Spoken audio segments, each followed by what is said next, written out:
Latest pharmacy videos देखने के लिए सब्सक्राइब कीजिए हमारे चैनल को और प्रेस कीजिए बेल आइकन। तो आज की इस वीडियो में हम स्टार्ट करने जा रहे हैं एक न्यू चैप्टर जिसका नाम है कैप्सूल। आज की इस वीडियो में हम इंट्रोडक्शन टू कैप्सूल पढ़ने वाले हैं।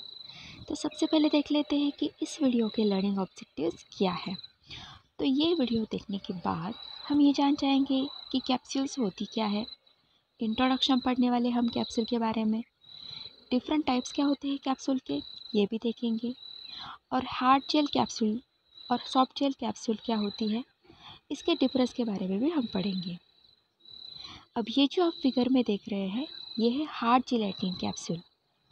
अब ये कैप्सूल होती क्या है। कैप्सूल ये जो टर्म है ना वो लैटिन वर्ड कैप्सूला से डिराइव की गई है। कैप्सूला मतलब स्मॉल बॉक्स, एक ऐसी बॉक्स जिसमें हम ड्रग इनक्लोज करते हैं। अब कैप्सूल के दो पार्ट्स होते हैं, first is body and second is cap. यहाँ पे अगर आप देख रहे हैं तो ये रेड कलर में है बॉडी और ग्रीन कलर में है कैप। बॉडी लेंथ जो है वो कैप की लेंथ से लार्जर है और कैप की लेंथ बॉडी लेंथ से शॉर्टर है। अब ये जो बॉडी होती है कैप्सूल की शेल होती है ये बनाई जाती है जिलेटिन से। सबसे पहले जान लेते हैं कि कैप्सूल की डेफिनेशन होती क्या है। Capsule are solid dosage form in which one or more medicinal and inert substances are enclosed within a small shell or container generally prepared from a suitable form of gelatin. So capsule जो होती है ना वो solid dosage form होती है जिसमें एक या फिर एक से ज़्यादा मेडिसिनल सब्सटेंसेस और इनर्ट सब्सटेंसेस एक स्मॉल शेल में या फिर आप उसे जिलेटिन का कंटेनर भी कह सकते हैं उसमें इनक्लोज की हुई होती है। और ये जो शेल होता है जिलेटिन का वो ये जो कैप्सूल का शेल होता है ना वो जिलेटिन से बनाया जाता है। कैप्सूल जो होती है वो जनरली ओरल रूट से एडमिनिस्टर करने के लिए बनाई जाती है ताकि हम उसे ईजीली स्वैलो कर पाए। लेकिन कभी कभी ओकेजनली कैप्सूल जो होती है वो ओरली या फिर वजाइनल रूट से या फिर रेक्टल रूट से भी एडमिनिस्टर की जाती है। अब देख लेते हैं कि कैप्सूल के एडवांटेजेस क्या है।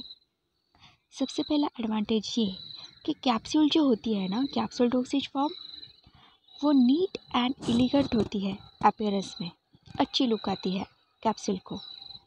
सेकेंड एडवांटेज ये कि जो शेल होता है जिलेटिन से बना हुआ कैप्सूल का वो टेस्टलेस होता है। तो अगर कोई अनप्लेजेंट टेस्ट वाला या फिर अनप्लेजेंट ओडर वाला ड्रग हमें एडमिनिस्टर करना है, उसका टेस्ट कुछ अच्छा नहीं है, गंदा सा है, तो हम क्या करेंगे कैप्सूल फॉर्म में उसे डिज़ाइन करेंगे। क्योंकि कैप्सूल का जो शेल होता है ना जिलेटिन से बना हुआ उसे टेस्ट नहीं है तो हम उसे कैप्सूल में डाल के कैप्सूल में इंक्लोज करके उसे इजीली एडमिनिस्टर कर सकते हैं। थर्ड एडवांटेज ये है कि जो जिलेटिन शेल के कंटेंट होते हैं the contents may be removed from gelatin shell and employed as a pre-measured medicinal powder. The capsule shell being used to contain a dose of the medicinal substances. जो medicinal drugs होते हैं, medicinal powder होते हैं, वो पहले से ही major करके capsule के शेल में फील किए जाते हैं। तो अगर हमें ऐसा डोज चाहिए जो प्री मेजर्ड हो तो हम क्या कर सकते हैं वो कैप्सूल का शेल निकाल कर फेंक सकते हैं और प्री मेजर्ड डोज की जो क्वांटिटी है वो हम अचीव कर सकते हैं। कैप्सूल शेल किस लिए यूज़ किया जाता है ताकि हम जो मेडिसिनल सब्सटेंस है उसे यूज़ कर सकें। अब उसका एग्जांपल है थियोडर स्प्रिंकल। नेक्स्ट एडवांटेज ये है कि जो कॉमनली एम्बॉस्ड और इम्प्रिंटेड कैप्सूल होती है मतलब मैन्युफैक्चरर का नेम होता है, प्रोडक्ट का कोड होता है, वो कैप्सूल के शेल पे हम इसे इजीली प्रिंट कर सकते हैं या फिर एम्बॉस कर सकते हैं जिससे हम कैप्सूल को इजीली आइडेंटिफाई कर सकते हैं। Next advantage is the ready solubility of gelatin at gastric pH provides rapid release of medication in the stomach. Capsule का जो शेल होता है वो हम किससे बनाते हैं, ऑब्वियसली जिलेटिन से। अब ये जो जिलेटिन होता है ना ये गैस्ट्रिक पीएच में बहुत ज़्यादा सोल्यूबल हो जाता है, मतलब रैपिडली रिलीज़ हो जाती है ड्रग यहाँ पे। तो इसीलिए जिलेटिन जो है वो रेडी सोल्युबिलिटी दिखाता है गैस्ट्रिक पीएच में, तो ये काफ़ी एक्सेप्टेबल है। Next advantage is packaged and shipped by manufacturers at lower cost, less breakage than liquid forms. अब कैप्सूल ये जो डोसेज फॉर्म होता है ना, ये टैबलेट की तरह ही लो कॉस्ट होता है। लिक्विड फॉर्म जो होते हैं उसमें कंटेनर में खर्चा ज़्यादा आता है, या फिर उसे बनाते हुए ज़्यादा प्रिकॉशन ली जाती है, स्टेबिलिटी लेस होती है, ट्रांसपोर्ट के दौरान बहुत ज़्यादा खर्चा आता है। तो as compare to liquid dosage form capsule lower cost है। और लास्ट एडवांटेज ये है कि ये जो कैप्सूल होते हैं वो ज़्यादा स्टेबल होते हैं, और उसकी शेल्फ लाइफ मतलब उसकी स्टेबिलिटी, स्टोरेज पीरियड वो भी काफ़ी लॉन्गर होता है, क्योंकि उसमें हम लिक्विड डोसेज फॉर्म की तरह उसमें ऑक्सीडेशन होने के चांसेस कम होते हैं, क्योंकि हार्ड जेल में तो लिक्विड होते ही नहीं है। लिक्विड सॉफ्ट जेल में लिक्विड हम फील करते हैं, लेकिन फिर भी उसकी शेल्फ लाइफ ज़्यादा रहती है, क्योंकि एटमॉस्फेरिक कंडीशन से डायरेक्टली कांटेक्ट नहीं आता है मेडिसिनल सब्सटेंस का, जिलेटिन का कांटेक्ट आता है। अब देख लेते हैं कि डिसएडवांटेजेस क्या है कैप्सूल के। सो फर्स्ट डिसएडवांटेज ये है that capsule are not suitable for liquids that dissolve gelatin such as aqueous or hydroalcoholic solution. Capsule जो है वो सॉलिड मेडिसिनल सब्सटेंस के लिए ज़्यादा यूज़फुल है। जो लिक्विड जिलेटिन को डिज़ोल्व कर सकते हैं, जैसे कि एक्वेयस सॉल्यूशन हुआ या फिर हाइड्रोअल्कोहलिक सॉल्यूशन हुए, उसे हम कैप्सूल फॉर्म में इनकॉर्पोरेट नहीं कर सकते, क्योंकि ऐसे लिक्विड को अगर हम कैप्सूल फॉर्म में इनक्लोज करेंगे तो जिलेटिन ही डिसॉल्व हो जाएगा, फिर कैप्सूल कैसे रहेगी, राइट। तो इसीलिए हाइड्रोअल्कोहलिक सॉल्यूशन या फिर एक्वियस सॉल्यूशंस के लिए कैप्सूल सुटेबल फॉर्म नहीं है। ऑयल्स हम कैप्सूल में इनक्लोज कर सकते हैं, लेकिन हाइड्रोअल्कोहलिक सॉल्यूशन इनक्लोज नहीं कर सकते। The next disadvantage is the concentrated solution which require previous dilutions are unsuitable for capsule because if administered as such lead to irritation into stomach. अब कुछ ड्रग ऐसे होते हैं, कुछ सॉल्यूशंस ऐसे होते हैं, या फिर कुछ लिक्विड्स ऐसे होते हैं जिन्हें डाइल्यूट करके एडमिनिस्टर करना ज़रूरी होता है। फॉर एग्ज़ाम्पल आपको कॉफ सिरप पता है, अडुल्ज़ा का कॉफ सिरप। तो अडुल्ज़ा का कॉफ सिरप जब हम लेते हैं तो हम एक ग्लास पर पानी में उसे डाइल्यूट करते हैं लेने से पहले, और फिर उसे एडमिनिस्टर करते हैं। कुछ पाउडर्स ऐसी होती है जो सॉल्यूशन बना के उसे पीना पड़ता है। तो ऐसी पाउडर्स जो है, ऐसे ड्रग्स जो होते हैं, उसे हम कैप्सूल के फॉर्म में इनक्लोज नहीं कर सकते, क्योंकि अगर हम उसे एज इट इज़ ले लेंगे तो वो हमारे पेट में जाके वहाँ पे इरिटेशन प्रोड्यूस कर सकती है, अनकम्फर्ट फीलिंग प्रोड्यूस कर सकती है। तो इस तरह के जो प्री डाइल्यूशन वाले मेडिसिन होते हैं तो उसे हम कैप्सूल के फॉर्म में नहीं बना सकते। Next is not useful for efflorescent और डीलिक्विसेंट मटेरियल। जो मटेरियल इफ्लोरेसेंस प्रोड्यूस करते हैं, मतलब लिक्विड जनरेट करते हैं, और डीलिक्विसेंट मटेरियल मतलब जो मॉइस्चर को एब्जॉर्ब कर लेते हैं वो मटेरियल, तो उनके लिए कैप्सूल सुटेबल नहीं है, यूज़फुल नहीं है। क्योंकि इफ्लोरेसेंट मटेरियल जो होते हैं, जो मॉइस्चर रिलीज़ करते हैं, वो क्या करेंगे, कैप्सूल का जो कवर होता है जिलेटिन का, उसे सॉफ्ट बना देंगे। और डीलिक्विसेंट मटेरियल जो होते हैं वो क्या करते हैं, वो मॉइस्चर एब्जॉर्ब करते हैं। तो वो क्या करेंगे, कैप्सूल का जो शेल होता है ना, उसे ब्रिटल बना देंगे। तो इसीलिए इफ्लोरेसेंट और डीलिक्विसेंट मटेरियल कैप्सूल के फॉर्म में हम नहीं एडमिनिस्टर कर सकते, और वो थे डिसएडवांटेजेस। नाउ हम देखेंगे हार्ड कैप्सूल और सॉफ्ट कैप्सूल में डिफरेंस क्या होता है। सबसे पहले जान लेते हैं कि हार्ड कैप्सूल क्या होती है। हार्ड कैप्सूल 2 पीस में आती है, क्योंकि उसमें 2 पीसेस रहते हैं। 1 पीस जो होता है वो शॉर्टर होता है, जिसे कहते हैं कैप, और सेकंड पीस जो होता है वो होता है बॉडी, वो कैप से थोड़ा सा लॉन्गर होता है।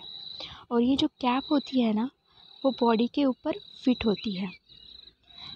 अब देख लेते हैं कि सॉफ्ट कैप्सूल होती क्या है। जिस तरह से हार्ड कैप्सूल में 2 पीसेस आते हैं, उस तरह से सॉफ्ट कैप्स में सिर्फ एक ही पीस आता है, इसलिए उसे सॉफ्ट कैप्सूल कहते हैं। अब फिज़िकल कैरेक्टरिस्टिक्स जो होती है, उनके ऊपर डिफ्रेंशिएशन कैसा होता है, ये हम देख लेते हैं। सबसे पहले हार्ड जेलेटिन कैप्सूल के बारे में पढ़ेंगे। ये जो हार्ड जेलेटिन कैप्सूल होती है, ये एम्प्टी हार्ड जेलेटिन कैप्सूल होती है। इसमें कंपोजिशन क्या होता है, ये एम्प्टी हार्ड जेलेटिन कैप्सूल कैसे बनाते हैं, तो फर्स्ट चीज़ उसमें आता है जेलेटिन, उसके बाद water, next colouring and opacifying agent. अब ये जो कैप्सूल होती है ना, ये पाउडर्स, स्टेरॉइड्स या फिर ग्रैन्यूल्स को फील करने के लिए यूज़ की जाती है। उसके बाद मतलब फीलिंग के बाद आता है सीलिंग का प्रोसेस।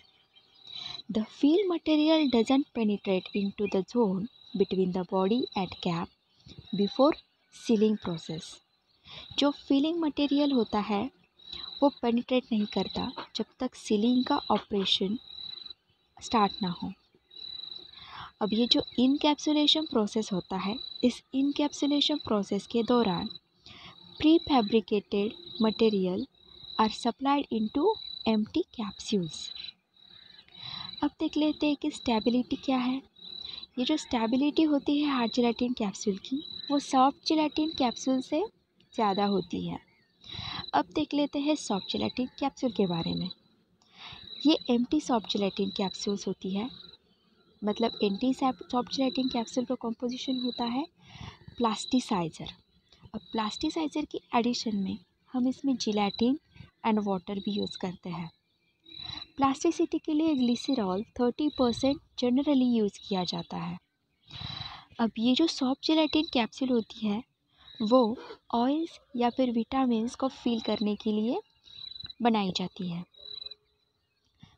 हार्ड जेलेटिन कैप्सूल की तरह इसमें 2 पार्ट्स नहीं होते, इसलिए ये सिंगल शेल कैप्सूल होती है और इसी की वजह से एनकैप्सुलेशन और फिलिंग, ये जो 2 प्रोसेस डिफरेंट होती है हार्ड जेलेटिन कैप्सूल में, तो सॉफ्ट जेलेटिन कैप्सूल में एनकैप्सुलेशन एंड फिलिंग साइमल्टेनियसली किए जाते हैं।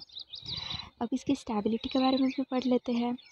अब सॉफ्ट जेलेटिन कैप्सूल की जो स्टेबिलिटी होती है ना, वो हार्ड जेलेटिन कैप्सूल के कंपैरिजन में कम होती है, क्योंकि क्या होता है ना कि डिग्रेडेशन जो होता है मॉइस्चर सेंसिटिव ड्रग में, जो ड्रग्स होते हैं वो ग्लिसरॉल में सोल्यूबल होते हैं, तो इसीलिए इसकी स्टेबिलिटी भी कम होती है। अब हम कंपैरेटिवली देख लेते हैं कि हार्ड जेलेटिन कैप्सूल में और सॉफ्ट जेलेटिन कैप्सूल में डिफरेंस क्या है। सबसे पहले ये जो एम्प्टी हार्ड जेलेटिन कैप्सूल होती है ना, उसका कॉम्पोजिशन होता है gelatin, water, colouring and opacifying agent. Opacifying agent क्या होते हैं, जो रिजिडिटी देते हैं कैप्सूल शेल को। सॉफ्ट जेलेटिन कैप्सूल में उसका कॉम्पोजिशन क्या होता है जेलेटिन का, तो उसमें होता है जेलेटिन, वाटर और प्लास्टिसाइज़र। प्लास्टिसाइज़र में ग्लिसरॉल हम यूज़ करते हैं। ये जो हार्ड जेलेटिन कैप्सूल होती है ना, वो पाउडर्स, स्टेरॉइड्स या फिर ग्रैन्यूल्स, इन्हें फिल करने के लिए यूज़ की जाती है। और सॉफ्ट जेलेटिन कैप्सूल जो होती है वो ऑयल्स या फिर विटामिन, मतलब जो लिक्विड फॉर्म्स होते हैं, उन्हें फिल करने के लिए यूज़ की जाती है। अब इसमें सीलिंग प्रोसेस और एनकैप्सुलेशन प्रोसेस, ये 2 डिफरेंट प्रोसेसेस हैं। और सॉफ्ट जेलेटिन कैप्सूल में इसमें सिंगल शेल है, इसीलिए इनकैप्सुलेशन एंड फिलिंग एक ही टाइम में साइमल्टेनियसली टेक प्लेस होंगी। हार्ड जेलेटिन कैप्सूल की स्टेबिलिटी ज़्यादा होती है as compare to soft gelatin capsule, और सॉफ्ट जेलेटिन कैप्सूल की स्टेबिलिटी कम होती है, क्योंकि जो मॉइस्चर सेंसिटिव ड्रग होते हैं उनका डिग्रेडेशन बहुत जल्दी हो जाता है, इसीलिए इनकी स्टेबिलिटी भी कम होती है। हार्ड जेलेटिन कैप्सूल में और सॉफ्ट जेलेटिन कैप्सूल के बाकी जो डिफरेंसेस है वो भी हम देख लेते हैं। अभी जो हार्ड जेलेटिन शेल्स होते हैं ना, हार्ड जेलेटिन कैप्सूल को हार्ड जेल कहते हैं और सॉफ्ट जेलेटिन कैप्सूल को सॉफ्ट जेल कहते हैं। ये जो हार्ड जेल शेल्स होते हैं ना, वो थीन होते हैं और मोर रिजिड होते हैं सॉफ्ट जेल के कंपैरिजन में। इसमें वाटर है जो है हार्ड जेल में, वो प्लास्टिसाइज़र की तरह एक्ट करता है। और इसमें मतलब हार्ड जेल में ग्लिसरीन और जिलेटिन का जो रेशियो होता है वो होता है 0.4:1। अब सॉफ्ट जेल के बारे में भी देख लेते हैं। तो सॉफ्ट जेल में जो उसकी शेल होती है वो थीकर होती है, जबकि हार्ड जेल में थिनर होती है। और सॉफ्ट जेल में हायर डिग्री ऑफ इलास्टिसिटी होती है, क्योंकि इसमें प्लास्टिसाइज़र का अमाउंट जो होता है वो ज़्यादा होता है रिलेटिव टू जिलेटिन। अब इसमें हाई बॉइलिंग पॉइंट पॉल्यूल्स जैसे कि ग्लिसरॉल्स, सॉर्बिटॉल, इस तरह के ingredient acts as a plasticiser. इसमें ग्लिसरीन का रेशियो जिलेटिन के रेशियो से मतलब हार्ड जेल में जितना होता है उससे थोड़ा सा ज़्यादा होता है। अब आप यहाँ पे देख सकते हैं कि यहाँ पे ग्लिसरीन और जिलेटिन का रेशियो है 0.4:1 और यहाँ पे ग्लिसरीन और जिलेटिन का रेशियो है 0.8:1। कंपैरेटिवली देख लेते हैं कि इन दोनों के बीच में डिफरेंस क्या है। हार्ड जेल में जो शेल्स होते हैं वो थिनर होते हैं, सॉफ्ट जेल में थिकर होते हैं। ये जो हार्ड जेल होते हैं वो रिजिड होते हैं और इसमें इलास्टिसिटी ज़्यादा होती है सॉफ्ट जेल में। इसमें water is acts as a plasticiser और सॉफ्ट जेल में इसमें glycerol and sorbitol acts as a plasticiser. Glycerine और जिलेटिन का रेशियो हार्ड जेल में 0.4:1 और सॉफ्ट जेल में 0.8:1। अब कैप्सूल शेल के जो कंस्टिट्यूएंट है ना उसके बारे में भी हम पढ़ लेते हैं। यहाँ पे हम जो टेबल देख रहे हैं यहाँ पे है constituent, example and function. First constituent जो होता है कैप्सूल शेल में वो होता है जिलेटिन। जिलेटिन किस लिए हम किस लिए यूज़ करते हैं? कैप्सूल का शेल बनाने के लिए। अब उसके एग्जाम्पल है type A gelatin and type B gelatin. Function मतलब जो हम कैप्सूल का शेल बनाने में यूज़ कर रहे हैं। Plasticiser second constituent. अब प्लास्टिसाइज़र के एग्जाम्पल कौन से हैं? ग्लिसरीन यूएसपी, ग्लिसरॉल जो 85% एंड 98% की कॉन्सेंट्रेशन में यूज़ किया जाता है। अब प्लास्टिसाइज़र का फंक्शन क्या है? प्लास्टिसाइज़र का function that it impart softness and elasticity and hardness. Plasticiser हम कैप्सूल को सॉफ्ट बनाने के लिए, उसे एक इलास्टिसिटी देने के लिए या फिर रिक्वायर्ड हार्डनेस बनाने के लिए हम यूज़ करते हैं। प्रिजर्वेटिव में मिथाइल पैराबेन आता है, सॉर्बिक एसिड आता है जो 0.2% हम यूज़ करते हैं। अब प्रिजर्वेटिव हम यूज़ क्यों करते हैं? ताकि माइक्रो ऑर्गेनिज्म की ग्रोथ को हम रोक पाएँ। The function is retard the growth of micro organism. Next constituent that is solvent. Solvent में हम यूज़ करते हैं ऑयल्स एंड वाटर्स। अब ये जो सॉल्वेंट यूज़ करते हैं इसका मेन फंक्शन क्या है? ताकि हम कैप्सूल शेल को अच्छा एलिगेंस दे पाएँ। नेक्स्ट इज ओपेसिफाइंग एजेंट, जिसका एग्जाम्पल है टिटानियम डाइऑक्साइड। कॉन्सेंट्रेशन होता है टिटानियम डाइऑक्साइड का 0.2 to 1.2% और इसका जो फंक्शन होता है वो होता है मिनिमाइज ट्रांसपेरेंसी। अब बाकी के भी जो कंस्टिट्यूएंट है वो भी हम देख लेते हैं। Next is colours. कलर के एग्जाम्पल आते हैं vegetable colours, FT and C colours, DNC water soluble dyes, certified lakes. इसका फंक्शन होता है कि जो कैप्सूल की जो शेल होती है उसे एक प्लेजेंट अपीयरेंस दे पाए। Next flavours. फ्लेवर मतलब अब जो डिफरेंट टाइप्स के फ्लेवर्स होते हैं ना चॉकलेट में, जैसे कि स्ट्रॉबेरी फ्लेवर, ऑरेंज फ्लेवर, तो उसी तरह के फ्लेवर भी कैप्सूल शेल में ऐड किए जाते हैं ताकि वो एक अच्छा फ्लेवर दे सके। तो उसका एग्जांपल है इथिल वैनिलिन। कॉन्सेंट्रेशन है 0.1 to 2% और फंक्शन है to give a good flavour. Next sugar. Sugar हम स्वीटनिंग एजेंट के तौर पे यूज़ करते हैं। उसमें हम यूज़ करेंगे सुक्रोज अप टू 5% और उसका फंक्शन है टू गिव स्वीट टेस्ट। उसके बाद एसिड्स। एसिड के एग्जांपल है फ्यूमेरिक एसिड अप टू 1% हम यूज़ करते हैं और उसका फंक्शन क्या है? जो जिलेटिन होती है ना उसमें एल्डिहाइड टैनिंग आ जाती है, तो उसे कम करने के लिए हम उसे एसिड से वॉश करते हैं। Next is thickening agent. Thickening agent मतलब क्या? जो विस्कोसिटी एडजस्ट करते हैं जिलेटिन की और उसमें एग्जांपल आता है मिथाइल सेल्यूलोज। तो आज की वीडियो में बस इतना ही। देख लेते हैं कि अब तक हमने क्या सीखा।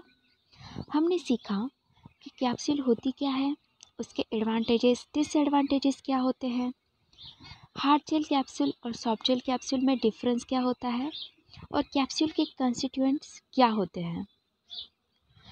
तो मेरी वीडियो देखने के लिए आपका बहुत बहुत शुक्रिया। नेक्स्ट वीडियो टॉपिक में हम देखेंगे कि कैप्सूल मैन्युफैक्चरिंग की प्रोसेस होती क्या है। अगर आपको मेरी ये वीडियो पसंद आई हो तो प्लीज़ इसे लाइक करें।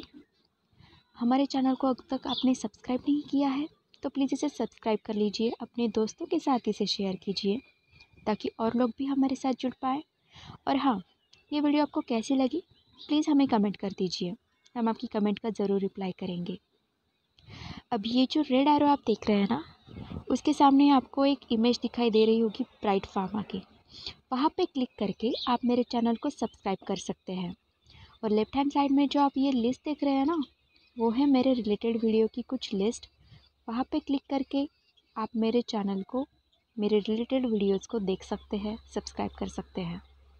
तब तक के लिए देखते रहिए ब्राइट फार्मा। ये जो रेड कलर का एरो आप देख रहे हैं उसके सामने मेरे चैनल का लोगो है। वहाँ पे क्लिक करके आप मेरे चैनल को सब्सक्राइब कर सकते हैं। और लेफ्ट हैंड साइड में आपको यहाँ पे जो फ्लैश हो रही है वो है मेरे रिलेटेड वीडियो की कुछ लिस्ट। वहाँ पे क्लिक करके आप मेरे रिलेटेड वीडियोस भी देख सकते हैं।